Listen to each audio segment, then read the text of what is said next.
Welcome to the Slop Temple. We pray this video helps. In this video, I will explain how to jack up your Mitsubishi Lancer safely. First, always prioritize safety. Ensure your vehicle is on a level, firm surface, like a concrete driveway or garage floor. Engage the parking brake firmly and place wheel chocks on the wheels that will remain on the ground.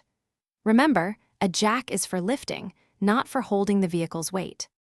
Next, let's find the correct jacking points on your Lancer. For the front, look for the sturdy frame rails just behind the front wheels. At the rear, locate the frame rails just in front of the rear wheels or potentially the differential housing. Many vehicles also have pinch welds along the side rocker panels. Use these with a special adapter to prevent damage.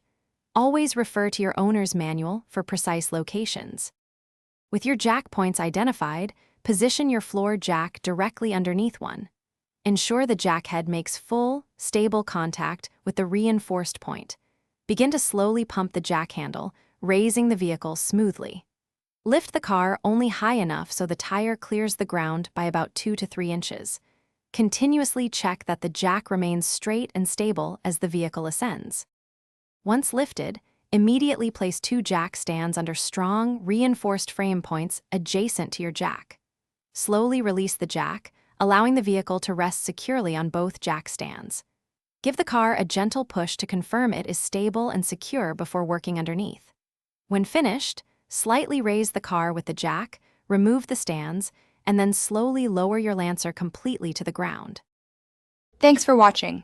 Consider subscribing if we helped you.